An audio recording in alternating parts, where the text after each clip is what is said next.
Welcome to Epilogue Podcast, the show where we discuss some stuff that happened on a different show ages ago which nobody really cares about anymore.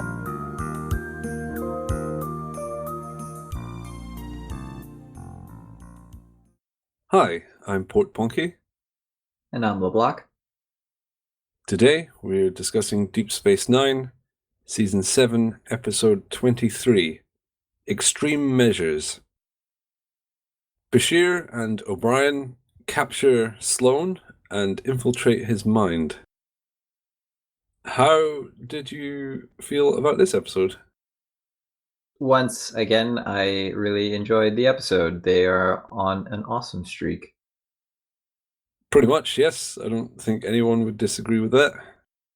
Well, I don't know. People always disagree with things to be different. I liked it though. It seems like the kind of plot that's been done a fair few times now. Not on the show, but just in general.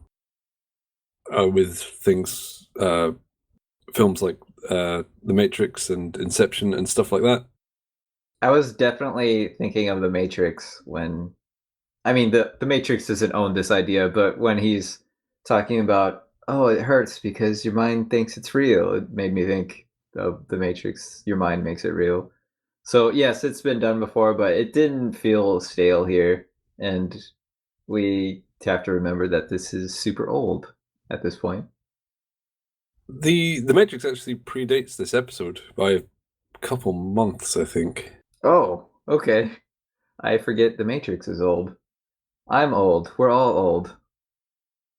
Did you know The Matrix was made closer to when dinosaurs were around than now? Sure. God, I watched The Matrix on VHS, so yeah, that's ancient times. It's a while ago. Well, 17 years-ish. Even though I'd say The Matrix aired or was released a couple of months before this episode aired, I wouldn't accuse them of stealing ideas or being even influenced, because obviously a TV show is not made the day before it's aired. It's a long process. Unless you're talking about South Park. There's slight differences between this show and South Park. Very minor. They're almost indistinguishable. The previous episodes in this multi-parter have been sort of general about all the plot lines. This one concentrates exclusively on the Bashir and OBrien plot line, which is kind of the one that's been not developed much previously. Oh, go ahead. I guess it makes sense because this episode would not work with a B or a C plot going on. This was all in service of Odo, which is part of the larger plot threads. Oh, it's a key to the larger plot puzzle. It's a vital part of what's going on. And it works. They needed this episode to be exclusively about this subject. You can't jump in and out of what is this sort of, I don't know if you want to call it a simulation or whatever they're doing, to go and see how Kai Wynn is doing all of a sudden. It wouldn't really make sense. That wouldn't work well at all. It would get muddled, so they had to stick to the guns on this one, which is probably why this plot hasn't been chugging along that fast previously. Also, the plot twist wouldn't have worked, because that would be weird to see the developments of B-plots that weren't real because we were still inside Sloane's mind without knowing. Yeah, that wouldn't make sense. The plot twist being that he fakes their escape. Which I loved. I think if I was told beforehand, it would sound cheap, but it worked for me. I really enjoyed it. How did it feel upon rewatch? I'm curious, going in knowing that, if it still plays out well. All the Section 31 episodes are good. This is no exception. It's fun. Yeah, okay, it's still a simulation, but there's actually just a couple minutes of screen time. And it's right at the end, too, so they don't rub their cleverness in your face. There's a lot more to this episode than just one plot twist. In fact, it's got, I would say, more twists and turns than that. Yeah, it wasn't all leading up to that. That was just another thing added into the episode. I guess the first big twist is that Luther kills himself. Luther? Luther? His name is Luther Sloane, which, if you're paying attention here, you notice his wife calls him Luther. She could have been lying. Okay, yeah, I don't know why I'm suddenly on first name basis with him, but yeah, the first plot twist is that Sloane commits suicide. And I think the first 10 minutes of this episode are pretty cool. We've seen Beshear be this kind of green behind the ears, naive Starfleet idealist from day one. He never did the wrong thing for the right reasons. But now he is. Now he's going quids in. Well, he learned from the best, Cisco. I think he learned from Sloan as well, which makes it really quite brutal when Sloan is trapped in the force field and Beshear's just standing over him, almost gloating about how well thought out his plan is. And his plan is really well thought out. He's got him completely cornered. Yeah, and Sloan didn't see it at all. I love the look on his face where he's sitting there in the chair in the dark again. He's thinking, yes, I'm going to make him do whatever I want him to do. He's going to do my bidding. And then he's trapped and then he can't get out. He realizes how hopeless the situation is. To the point where he commits suicide, which is quite, slightly disturbing in some sense, but I like that they went there, because if Section 31 was as savage and surgical, I think is the word Beshear uses, then yeah, absolutely, their agents would be 100% prepared to die at any point. It's good that they did that. It makes Section 31 seem like what we're supposed to think about them, and how serious they are about not letting this cure leak, and how they're awful people and want to commit genocide. Are they awful people, though? They're committing genocide. Yeah, but the founders aren't exactly great people. You saying they have it coming? Well, they've killed millions and millions of people. I'm not trying to advocate for genocide. I think you are. You say you're not, but you are. When they eradicated the smallpox virus, was that genocide? The smallpox aren't living creatures. It's a virus, it's alive, and changelings are just a sort of step up from that. Quite a big step. Ignore that, how big the step is. But I'm saying, they're running around slaughtering people all the time. They're a complete liability, and they're power-hungry, murdering, crazy people. I'm not saying that Section 31 are good people. I just think awful is a very strong term.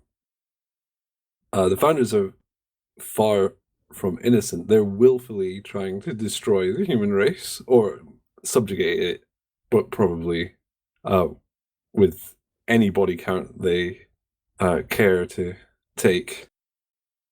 I mean, I think what you even said, Earth is going to get screwed.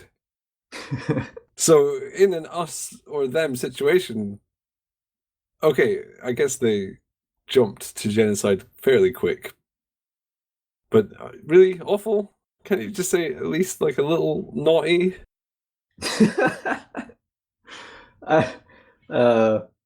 People don't get coal from Santa for committing genocide. Well, they don't get presents. I'm not saying to give them a present. When has Santa become the bastion of morality? Well, you said naughty, and that immediately drew me to Santa. I imagine him making a naughty list, and yes, Section 31 would be on it, but why am I talking about I Santa? don't know. So he just wouldn't get them anything. Well, He'd just say, look, genocide, that's way beyond the Christmas you spirit. don't get coal. You're not even getting coal. I'm washing my hands of this whole deal. He has a third secret list where he puts all the people who commit genocide. Stuff that's way too serious to be framed as naughty or nice. Okay, maybe they are awful people then. The Santa argument has convinced me. I knew it would. Awful or not, I can understand where they're coming from. The inside of Sloane's mind is a weird place. I like that it didn't make sense, and then Bashir just shrugged it off. I don't know what's going on either. This is new for me. It's odd how the first Sloane they meet is just willing to help them. I still don't know how to make sense of that. Was that to throw them off? What do you think? I figured that it was some sort of representational thing. Sometimes in these sort of episodes, one character is fear and one character is joy. You know, that like Inside Out style. Right. But that doesn't really apply here. Certainly not to some sort of emotional analogy. Maybe parts of the conscious or something. I don't know. It doesn't really fit. I think it's something like that, but I can't see how it fits together. I guess he couldn't say what the cure was because he had minor brain damage. Every time he tried to say it, it came out scrambled. I liked that garbled voice effect, by the way. It's pretty cool. It's cool how it's the same garbling every time. It's a simple nucleotide marking sequence. Ratadine, lidenine, what's anine, ninorenhue, tyrosine, radenine, lidostolanine, asporanine, adenine. That's it. Those scenes don't have to make complete sense because they're in a brain that is possibly damaged during that time. But I saw it as detached from everything else, so it's kind of weird to try to make sense of it. As if this Sloane was just information retrieval in the brain. Like, he's just the memory part. But he was nice and accommodating. Yeah, he's just objective. They asked him for things and he said, here are some things. I don't know. And he gave a stirring self-eulogy. So maybe he's some sort of regret or something. I don't know. I think it maybe works better because it's not a clear-cut analogy. It's not tidy, but why would the mind be tidy? Yeah, if it's predictable, then it kind of loses a lot of the weirdness and mystery. I like how Bashir figured out he was still in Sloane's mind, but I hate that they used A Tale of Two Cities. It had to be a book that people would know, I guess. But why? He just says a quote, and then you could have him say anything when he's having that conversation with Bashir or with O'Brien, and then he says it again later. That's all you need. It doesn't have to be a famous quote. But, okay, so the way it works is he opens the book and says, oh, it's the best of times, it was the blurst of times. And, little Simpsons reference there. People are supposed to be able to work it out from that and then feel clever because the feeling of him working out they're still in the simulation is one of realization and cleverness. So the viewer is supposed to feel surprised or clever or something. So you've got to give them a hook so they can see it. Otherwise, there's absolutely no hint. If he just said some random line opening a book, you'd think, what? Why is he reading it loud? Why can he not read it in his head? So, yeah, they chose a book with probably one of the most famous openings of literature. All right, I like your explanation, but within this same episode, they explain something and why it was perfect, and it annoyed me. And that's at the end when Bashir explains that Sloane's bait was perfect. I was so annoyed. It drained the impact of that scene for me because it was perfect, and I was thinking about how perfect it was, and then I didn't want Bashir telling me it was perfect. Regarding him showing everything. Yeah, how he knew he would be tempted to stay in the mind and try to gather information. Yeah, okay. They did kind of explain that a bit. It's kind of a summary, just in case you weren't totally clear. In case you missed the past minute. Well, in terms of plots of episodes, it's kind of weird. Nowadays, there's been quite a lot of films after things like The Matrix and Fight Club and stuff, where personal identity are called into question, and the nature of reality is a big joke. So I maybe nowadays, if they remade it, they probably wouldn't need to clarify what was going on, but it's a weird episode. Maybe I'm just saying that because I haven't watched enough older stuff. But it's Star Trek. They'd like to play it safe and make sure that the viewer is on the same page as the show. Same page as the page? Yeah, they like to make sure the viewers are very clear about what's going on. That's true. We've seen this before, and it saddens me every time. It's an older show. Hey, go watch the original series. You will be so sad. Because they explain everything a lot. I just realized Sloane's brain made a joke for the benefit of the viewer because Bashir and O'Brien were still unconscious, and that's when Esri says, "Oh, this is not some obscure meditation therapy." That's funny, but no one is hearing that. It's just us. That wasn't in the simulation, though, or inside his mind. That was in the real Deep Space Nine, wasn't it? I thought that was the first fake one, the first fake wake up. The first fake up? Yes.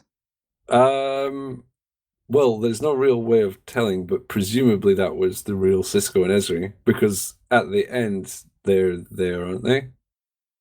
I don't know. I'm all mixed up now. It could be either, but I would presume that's the real Cisco and Esri. Otherwise, Sloan is narrating stuff directly to the viewer. I hope it's that. That's really funny. Sense. Let me create context to the benefit of no one. I would like to talk about Cisco. This plan had to excite him so much. Lies and ethical dilemmas. It's right up his alley. He seemed angry at the start, but his only criticism of the plan was that it wasn't particularly likely to work. I think he was angry because they didn't tell him sooner and he didn't get to be a part of it sooner. I think that's the real reason. Well, when I was watching it, I couldn't help but think that, well, that's because we have a jaded view of what I think Cisco is supposed to be like. Well, think about any other leader in the show being in that position. They wouldn't have reacted the way he did. No, Picard would have thrown them in jail immediately. I mean, he would have found a solution, or maybe he wouldn't, but he would have definitely taken the moral stance. Whereas Cisco, aw, guys, why didn't you tell me? He even says, and you may have picked this as a quote, but probably not. He says, setting aside all the legal issues involved. And then I love that line. He does set them aside, and they are never raised again. He literally means we'll set them aside permanently.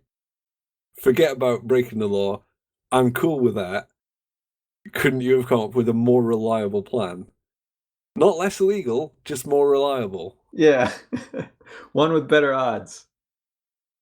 He just asked Worf to take any measure necessary to deal with Gowron, which led to Gowron's murder.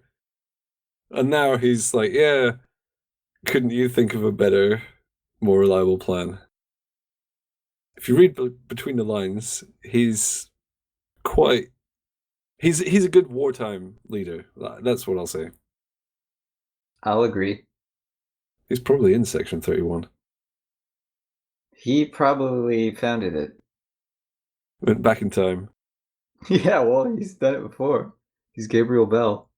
It's true. Bashir and O'Brien are 100% best friends now. Confirmed. In case someone didn't pick up on that in the past however many seasons. They've joked about liking each other a whole lot. That whole conversation about O'Brien liking Bashir more than Keiko made me laugh a bunch. It's hilarious. Yeah, Keiko doesn't come across as the most likable person. In some regards. She's fine, I don't know. She can be a bit passive-aggressive, though. It was so weird to me. He's done this so many times before, but when O'Brien opted to go in the brain with Bashir, O'Brien, you have a wife and child. 2 children. And 2 children, yes. And you're just risking your life for no real reason, really. What did he add to the expedition? Well, he did end up saving Vital Beshear. stuff. Yes, he was vital as always, but they didn't know that going in. O'Brien risking his life is nothing new. Is he even risking his life? He can survive anything. I don't think he's... Well, okay, I was about to say I don't think he's scared of dying, but that's not true. He's terrified of it all the time. Even in this episode, he's terrified of it. But he's super competent. Bashir's kind of a noob. He's super clever and stuff, but O'Brien knew you're going to need someone who's experienced at dealing with difficult situations. At being inside someone's brain. Well, it's not a situation he's faced before, but as far as we know. He's good at improvising his way through difficult things. And he was vital in this. Beshear would have died in Sloane's office if he'd even got that far by himself. He probably would have stayed on the floor after the wound. Beshear and O'Brien remind me of work colleagues where they both think each other are really cool. Or, well, maybe Beshear thinks O'Brien is really cool. But he's too afraid to ask him to hang out outside of work. But they do hang out. Yeah, but I guess they do now. That's why they're super best friends. Because they got that once in a lifetime opportunity. Have you ever worked with someone where you think, they're really cool? I have. That's, yeah. I know what you're talking about. You became best friends with that person. It'd just be the best. We could go into brains together. Nearly die. It's not the first time they've nearly died. They now have the cure to the changeling disease. And it works super fast. Seems to do the trick, yeah. That's because it's television. And if we just gave him a shot and said, yeah, you'll be better in 3 weeks, it's really anticlimactic. He's just lying there, still all ragged. Oh. Will it hurt? No, not really. It takes ages. It's like penicillin or something. It just takes weeks. Don't worry.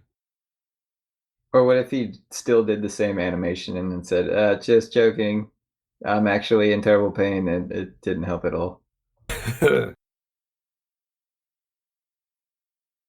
Odo was kind of a jerk in the beginning. I'm glad Kira called him out. For telling her to go back to Cardassia? Well, he's being selfish and saying, you shouldn't see me. And then Kira says, isn't that my choice? Yes, it is. Odo, you jerk. It's kind of his choice too. She can take that into consideration, but he was acting as the sole person to decide. That is usually how it works in hospital. Well, shoot. You say, I don't want this person to visit me, they're not just going to let them in. Too if bad. If they really They get want to to come see you in. die. There is a reason for this.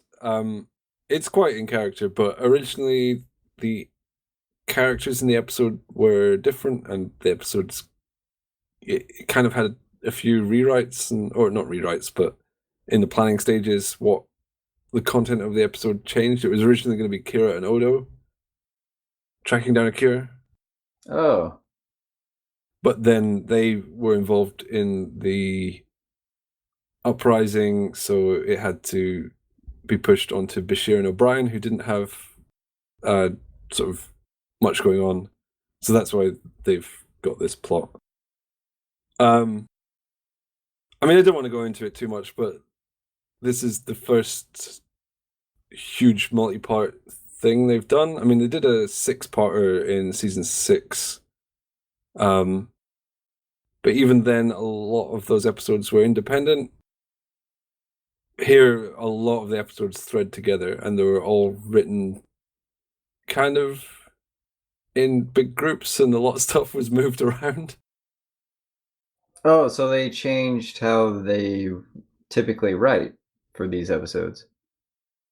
I think they didn't change how they write enough. From reading stuff on the wiki and other sources about it, it seems like they tried to just have people write them and then confer to make sure it all fitted together. And I don't know, it seems that it was a lot of stuff gets chopped and changed, moved from episode to episode, and if different people are handling different episodes, it gets a bit mixed up. But I guess you haven't really noticed. It doesn't show. The end result, I think, is fine. Yeah, I haven't noticed any sort of segmenting or clear separations. They're experienced, talented people, so they can do it. Do you have a quote from this show that you'd like to share with us? You're living proof that ideology is a poor substitute for kindness and decency, and that at the end of the day, it's our actions, not our beliefs, that define who we are, what we are. Spoken by Sloane's brain person thing. I didn't quite get it, because Beshear has a really strict ideology. Or, well, he did, before he just decided to start murdering people. Maybe it was all a ruse to get him out of the brain. Hey, realize that this is wrong. You shouldn't be in my head. Get out. It did seem a bit like that. He kind of says, "Oh, Bashir, you're really a nice guy deep down." Bashir awkwardly sort of says, "Yeah, thanks. You're dying because of me, but, you know, whatever." And that came from the helpful Sloan thing, didn't it? Yes. So, what was that about? Killing time. It seemed like he could have been killing time. I mean, giving a speech is a good way to waste time. He was trying to filibuster the incursion. But then he was going to give them the cure anyway. Unless he faked the garbled speech. But he was going to give him the cure because the other Sloane killed him. So why was he kind of... I mean, I take it... The way I take the quote you said is that he's sort of digging at Bashir, sort of prodding him. He's saying something that used to represent Bashir and saying, you've lost your way. I think. Maybe I should have picked a quote I understand. Why pick one that you understand when there's ones you don't that you could discuss, I guess? But he's right that it's our actions that define who we are. And I think Bashir changed a little bit with this episode. He's finally prepared to do a little bit of dirty work. Finally. For a greater good. He's no longer stuck in a local maxima of doing good things. Our man Beshear has come a long way. And he has a best buddy who he deeply loves. No comment on that? Well, it's true. I don't know where to take that. I don't either. Oh, it was weird that he just said, "Oh yeah, I deeply love Ezri," by the way. He thought he was going to die, so... Still, does he really deeply love her? I haven't seen that. So you're saying he might have been telling the audience as well as O'Brien? He's mentioned it to O'Brien before. They are sharing books. Shall we move on to the next episode? Let's do it. Okay, I'm glad you said yes. It would be really weird to stop now. I didn't say yes. I mean, you agreed. Like, okay, whatever. I said go. let's do it. I didn't define what it is. That could be stopping. It's our actions, not our beliefs, that define who we are. Okay. My action is to watch the next episode. Okay, good.